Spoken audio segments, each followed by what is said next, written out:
ঘরোয়া রান্না উইথ ব্লগে সবাইকে স্বাগত জানিয়ে আজকের রেসিপি শুরু করছি তন্দুরি রুটি। আমি এই রেসিপি কিভাবে বানাই সেটাই আপনাদের সাথে শেয়ার করছি। তার জন্য এখানে একটা পাত্রের মধ্যে 2 কাপ আটা দিয়ে দেব। দিয়ে দেওয়ার পর স্বাদ অনুযায়ী লবণ দেব, গুঁড়ো করা চিনি 1 চামচ দিয়ে শুকনো উপকরণ ভালো করে মিশিয়ে নেব। ভালো করে মিশিয়ে নেওয়ার পর মাঝখানে এইভাবে জায়গা করে নেব। দেওয়ার পরে এর মধ্যে ফ্যাটানো টক দই 2 চামচ দিয়ে দেব, আর দিয়ে দেব বেকিং সোডা 1/2 চামচ।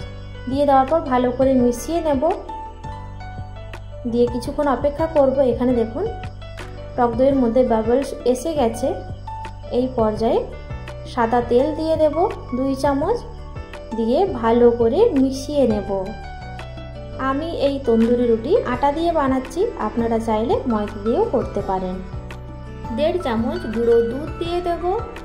দিয়ে দেওয়ার পর আবারও ভালো করে সব কিছু মিশিয়ে নেব।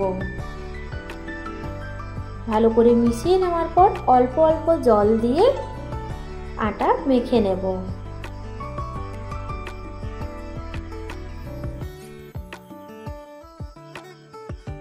এখানে দেখুন আটা সুন্দরভাবে মাখা হয়ে গেছে। উপরে সাদা তেল দিয়ে দেব। সাদা তেল দিয়ে দেওয়ার পর আটার চারপাশে লাগিয়ে দেব। লাগিয়ে দেওয়ার পর এটা ঢাকা দিয়ে রাখবো 30 মিনিট। 30 মিনিট পর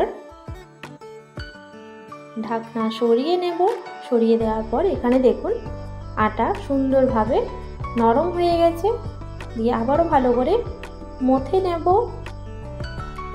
মুথে নেওয়ার পর লেচি কেটে নেব। আমরা যে রুটি বানাই তার থেকে একটু বড় সাইজের লেচি কেটে নেব। আমার এই রেসিপি আপনাদের ভালো লাগলে অবশ্যই একটা লাইক দেবেন আর কমেন্টে জানাবেন। আর এই রকমই নিত্য নতুন রেসিপির আপডেট পাওয়ার জন্য চ্যানেলটি সাবস্ক্রাইব করে পাশে থাকা বেল আইকনটি অন করে রাখবেন সবার প্রথমে নোটিফিকেশান পাওয়ার জন্য। এখানে দেখুন আটা থেকে লেচি কাটা হয়ে গেছে। দিয়ে এগুলো ঢাকা দিয়ে রাখবো। একটা লেচি নেব, দিয়ে আবারও ঢাকা দিয়ে রাখবো। লেচি নেওয়ার পর এটা আটা দিয়ে বেলে নেব।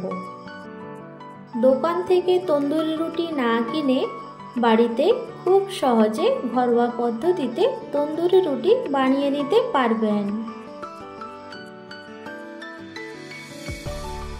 এটা গোল করে বেলবো না, একটু ডিম্বাকৃতি মতো করে বেলে নেব। আপনারা দেখতেই পাচ্ছেন আমি কিভাবে এটা বেলে নিচ্ছি।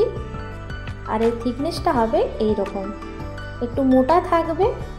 দিয়ে উল্টো দিকটাতে জল লাগিয়ে দেব।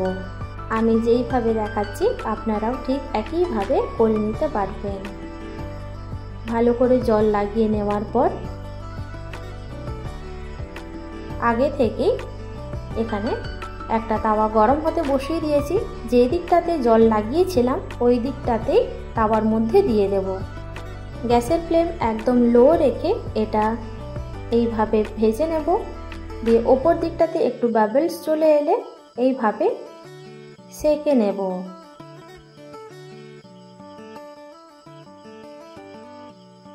ঘুরিয়ে ঘুরিয়ে এইভাবে সেঁকে নেব।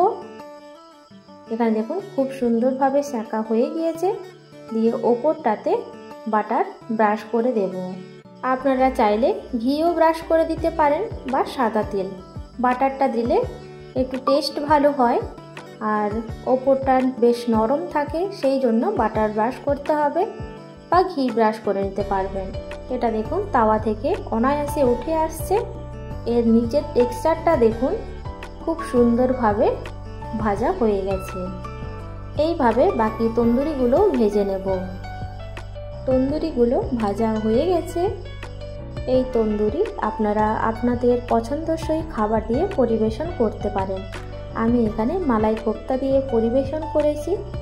আমার এই রেসিপি আপনাদের কেমন লাগলো অবশ্যই কমেন্টে জানাবেন। আজ তাহলে এই পর্যন্ত, দেখা হবে নতুন একটা রেসিপি নিয়ে। সবাই ভালো থাকবেন, সুস্থ থাকবেন।